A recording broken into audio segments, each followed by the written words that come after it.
이게 또 고민이 하나 생겼죠. 더시민과 열린민주당 합당 이야기는 왜 나올 수밖에 없냐면은 저쪽이 미래한국당 19석이에요. 무소속 당선자가 있죠. 어차피 얘네들은 과반을 놓고 싸우거나 이런 상황이 아니야. 예. 103석이든 99석이든 별 의미 하나도 없는 거야. 예.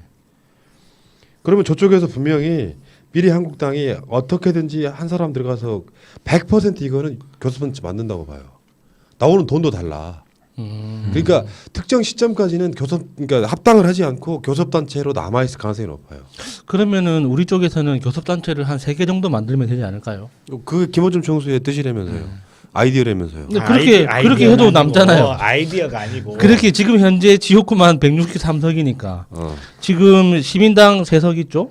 거기에 그러니까 정의당하고 같이 연대해가지고 안 그러면 열린민주당하고 같이 연대해가지고 교섭단체 하나 만들고 이 한 20명 탈당해가지고 그냥 무소속.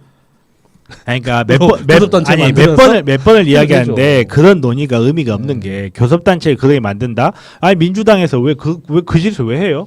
그냥 국회 선진화법을 바꿔버리면 돼요 그러면. 아니 교섭단체 왜 필요한데? 역시 배운 사람. 아니야, 근데 아니 그러니까 정치적으로 그렇게 할 필요가 있는지 그러니까 이 이야기가 나온 이유가 결국은 이제 그 우리 미통당이 미한당을 합당을 시키는 게 아니고 거기에다 몇 명을 더 보내서 교섭단체 만들고 필요에 따라서 교섭단체 막 만들 것이다. 그리고 그러니까 우리도 뭐 교섭단체 만들어서 이렇게 대항을 해야 된다라고 하는데 실질적으로 민주당 입장에서 그렇게 교섭단체를 만들어야 될 이유가 제가 봤을 때 없다는 거예요. 그래서 차라리 정말로 교섭단체를 그렇게 여러 개 만들어야 될 상황이 나면 아야 다 귀찮다. 국회 선진화법을 개정하자 이러면 될 일이지. 아니 그거는 이제 약간 좀 아니 그러니까 균형감 없는 이야기예요. 아니 그러니까 그렇게 가는 게 제가 봤을 때는 어느 정도 그러니까 그렇게 갈 필요가 없다. 민주당 입장에서 자기 의원들 몇 명을 쪼개가지고 교섭단체 만들고 또 쪼개서 몇 개 만들고 이렇게 갈 필요가 그렇죠. 없고 정말 민주당은 큰 당으로서 하나 딱 자리 잡아주는 거고 그리고 교섭단체를 지금 현재 만들 수 있는 게 실질적으로 이렇게 우리 범 여권에는 없잖아요. 그러니까 결국은 더불어시민당하고 열린민주당이 어차피 한 팀으로 가기로 했으니까 교섭단체 하나쯤 만들어서 견제해주면 되는 거지 그렇게 막 교섭단체를 막 수십 개 만들고 그러니까 그 이야기는 생각해본 바가 없고 지금 열린민주당하고 더불어시민당이 딱 합하면 묘하게 20석이 나오는 상황이란 말이죠. 그리고 교섭단체라고 하는 게 저번에 평화와 정의를 위한 모임처럼 당이 달라도 하나의 교섭단체 만들 수 있거든요. 예, 그렇죠. 그러니까 지금 이 상황에서 뭐 자기 당으로 돌아간다고 하는 두 명의 당선인 뭐 용해인 씨 등 해가지고 있어도 교섭단체가 만들어지는 상황이거든요. 근데 지금은 이제 딱 밀당의 시기가 온 거예요. 뭐 그쪽에 당선되신 분들이나 관련해서 뭐 정봉주 손혜원 의원도 그렇고 사실상 민주당한테 맡기는 느낌이거든요. 우리가 원래 그런 목적으로 만들었었기 그렇죠. 때문에 민주당이 결정을 하는데 민주당 입장에서는 메시지들이 정치라고 하는 게 명분의 행위이기 때문에 무조건 안 받는다고 했는데 갑자기 덜 변해가지고 우리 받을 거야 할 수는 없는 거고요. 그러니까 메시지들은 세게 나오긴 하는데 나는 좀 이런 방식은 좀 틀렸으면 그러니까 나쁘게 보는 게 뭐냐면은 선거가 끝났단 말이에요. 그것 때문에 무슨 더불어시민당이 어마어마한 무슨 피해를 보거나 이런 상황도 아니야.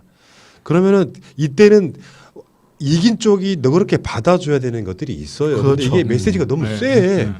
그러니까 손혜원, 정봉주, 뭐 김진애 이런 당선자나 그쪽 지도부였던 사람들의 메시지는 원래 이렇게 하려고 했다. 민주당하고 이제 합당 뭐 이런 쪽으로 가겠다라고 하는 메시지인데 민주당 쪽에서 나오는 메시지는 너무 센 거예요. 그게 이렇게까지 할 필요가 있나 이런 생각이 드는 거죠. 강한 부정은 긍정이죠. 아니 그러니까 그 메시지들이 그냥 원론적인 이야기면 상관없어요. 합당 없다. 당연히 근데 합당 없다고 하겠지. 어느 날 갑자기 덜 변해가지고 하루 이틀 사이에 합당하자 할 수는 없는 거예요. 근데 이게 미래한국당하고 미래통합당이 그러니까 자신들이 원래 처음 언급했던 대로 이렇게 화학적으로 통합하지는 않을 거라고 생각합니다. 그러니까 이게 어차피 이게 미래한국당이 이제 한성교가 뭐 그 중간에 배신한 걸 봤잖아요. 근데 이제 19석이나 되는 정당의 당 대표가 됐는데 원유철 대표가 이제 우리 계획이 이루어졌으니 황교안 대표는 없지만 황교안 대표의 유지를 받들어서 정상적으로 합당을 합시다. 과연 그렇게 할 사람들인지 우리 두고 보면서 구경을 해야죠. 그렇죠. 예. 그게 재밌는 관전 예. 포인트죠. 그러니까 그게 모든 게 그런 거 아니에요. 쟤네들은 말이에요. 상상한 그 이상을 보여주잖아. 명분이 없는 행위를 당연히 질러버리잖아요. 근데 명분을 만들었다고. 자신들은 반대했던 연동형 비례대표제를 자기들 그 어떤 찬성이랄까 허락 없이 통과시켰다고 사실상 보복적 행위에 예. 그걸 명분으로 만들어가지고 그런 상황이 만들어졌기 때문에 어쨌건 뭐 정리를 해야 되는데 그런 지점이 분명히 있다고 보는 거죠. 그러니까 이게 국회 의석이 많다고 좋은 건 사실 아니에요. 어쩌면 과반을 살짝 넘기는 게 훨씬 더 국회 운영에 있어서는 훨씬 더 도움이 될 수도 있습니다. 그러니까 국회발 온갖 소문이 떠들 겁니다. 뭐 의원이 무슨 싸가지 없는 소리를 했네, 무슨 태도가 불량하네, 무슨 어떤 뭐 시민들하고 만나는데 다리 꼬고 앉아 있었네, 온갖 말도 안 되는 헛소문부터 근거가 있는 그럴 듯한 소문들까지 엄청나게 많은 이야기들이 불만 사항들이 이야기가 나올 거예요. 그러니까 지금 아까 그 검찰 이야기도 나왔지만 교섭단체 부분은 사실은 이를테면 특조위 같은 경우는요. 거기도 또 야당 몫에 무슨 추천위원이 있고 이렇잖아요. 근데 역사적 사명을 띠고 있는 공수처 같은 경우는 초대 공수처장을 세워야 되는데 교섭단체가 결정적인 역할을 해버린단 말이에요. 여당한테 표 2장이 있고 추천권. 그렇죠. 그리고 야당한테 2장이 있는데 교섭단체가 그러니까 미래통합당 하나면 2장 다 가져가는 거고 교섭단체가 하나가 더 만들어지면 그 야당들이 나눠 먹는 거고 교섭단체가 4개가 되면 어떻게 될까요? 또 나눠가는 거. 그렇게 나눠 먹는 거라서 최대한 우리 우호 지분을 정당 4장 중에서 3장을 갖고 와야 공수처장을 우리가 원하는 사람 세울 수가 있다. 여기까지는 우리가 써 먹어야 된다는 거고 당장은 뭐 위성정당이 다시 돌아간다 이렇게가 말처럼 쉽지 않을 거란 얘기예요. 그때까지는 가야 되는 거죠. 안 그러면요 공수처장을 세우지를 못하고 계속 공전됩니다. 공수처가 출범을 못하는 거야. 내년까지도 계속 공전될 가능성이 있어요. 그 부분도 중요하게 생각을 해야죠. 자, 그 이야기는 여기까지 하시고요.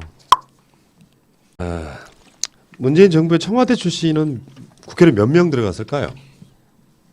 청와대 한 번이라도 들어갔다 나오신 분들. 여러 명? 오, 여러 명 우와. 정도 들어갔을 것 같습니다. 10,000명. 예. 굉장한데요. 총 19명이 들어갔습니다. 우와. 원내 교섭단체 1명 부족해. 아. 굳이 말하자면. 예. 그게 지금 청와대라고 하는 곳에 대해서 조금만 좀 이해를 시켜드릴게요. 제가 갔다 온 것은 아니지만 청와대에 보면은 대통령이 있고요. 그중에 가장 대장은 비서실장인데 국회는 지금 3실 체제로 돼 있죠. 대통령 비서실이 따로 있고 물론 비서실 전체이기도 합니다만 거기에 국가안보실이 있고 다음에 그 정책실이 있어요. 그렇게 3실 체제로 돼 있는데 그 밑에는 수석들이 있단 말이에요. 그러니까 수석은 비서들 중에 비서실장하고 실장들, 그러니까 비서실장, 뭐 안보실장, 정책실장을 제외하고 나면 수석들이 제일 높아요. 그리고 그 수석들 밑에는 또 비서관들이 있습니다. 또 그 비서관들 밑에는 행정관들이 있어요. 이렇게 그 이런 구조로 되어 있는데 지금 보니까 그 수석들 4명은 국회로 다 들어갔습니다. 정태호 저번에 한번 나오신 적 있죠.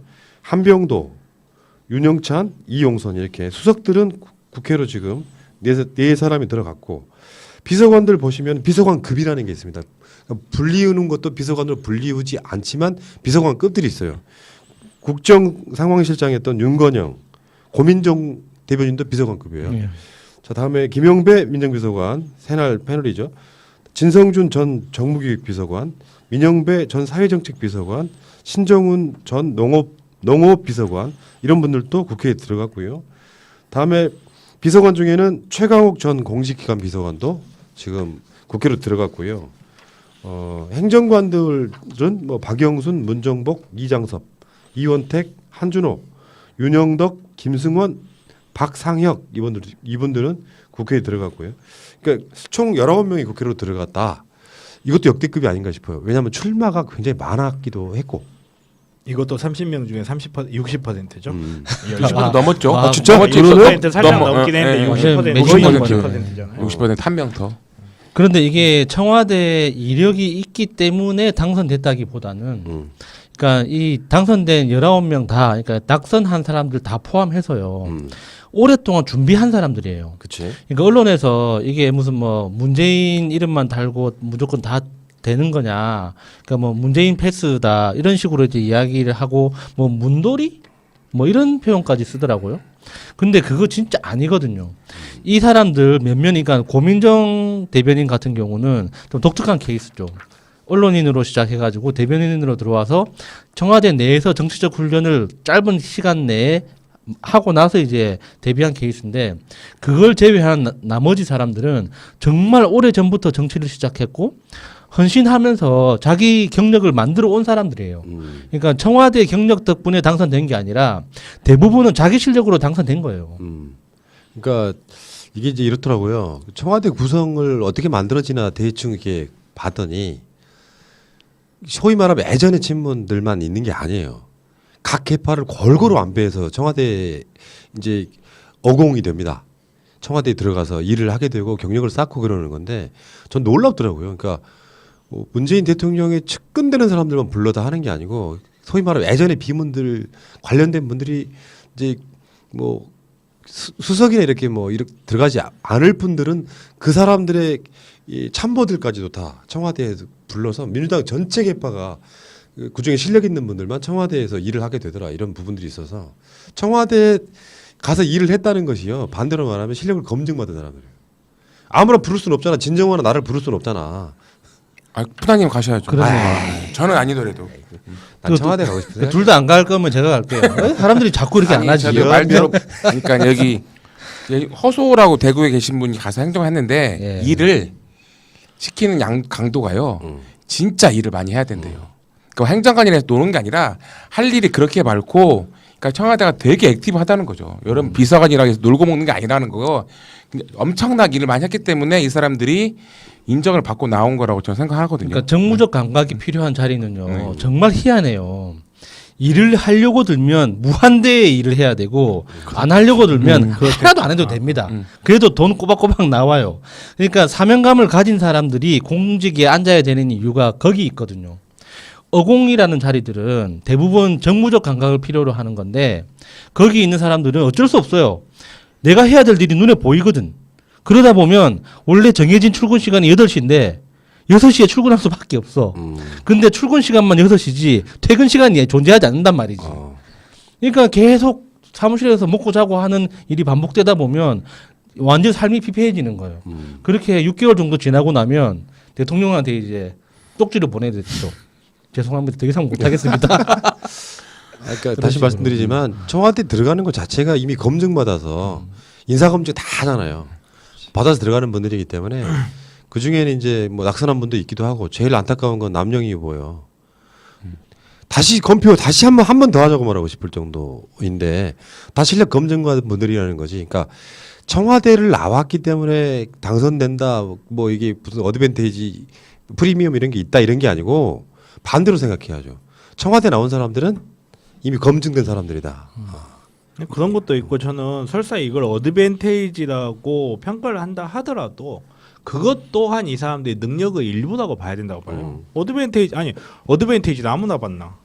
푸나님 방금 말씀하신 대로 정말 능력이 있고 검증된 사람이니까 청와대에 들어갈 수 있다는 것도 어드밴테이지고, 문재인 대통령님에 대한 지지율이 높은 상황에서 문재인 대통령님을 최측근에서 보좌했던 그 자체가 하나의 상징이고 하나의 어드밴테이지예요. 그거를 어떤 사람이 받아 안았다고 해서 크게 그 사람의 당선 사실을 뭐 깎아내린다든지 민주당의 총선 승리 사실을 깎아내려야 될 이유는 전혀 없는 거예요. 네, 맞습니다. 네. 자, 문제는 이제 이것도 편가르기일 수 있어요. 민주당은 원팀이라는 게 공식적으로 지금 확인이 됐고요. 문 대통령이 대단한 게 뭐냐면은 집권 사실상의 4년 차거든요. 횟수는 이제 겨우 만 3년을 채우는 과정이지만 다음 달이면 그 가운데 민주당에 사실 친문 비문이 없잖아 지금은. 예. 없죠. 만약에 예. 대통령 지지율이 낮으면요, 이게 친문 비문이 자연스럽게 생겨요. 그건 정치인들의 생리 같은 거예요. 대통령 지지율이 낮으면 대통령 직접까지는 못하더라도 청와대 참모들 까죠. 내각들 까면서 비문이라고 하는 새로운 세력이 또 생겨납니다. 근데 그게 없어. 3년 차, 4년 차에도 없는 거예요. 이게 되게 무서운 거거든요. 그러면 다음 대선으로 갈 때도 무난하게 어떤 한 후보, 여러 사람들이 이렇게 뭐 몇 사람 대통령 후보로 나오는 상황에도 민주당이 상당 부분 원팀으로 갈 가능성이 높아지는 거죠. 그러니까 지금 홍준표가 돌아오고 있는 미래통합당과는 완전히 미래가 다른 상황이 되고 있다 이렇게 보는데 자 그 이야기는 여기까지 하겠습니다. 어쨌건.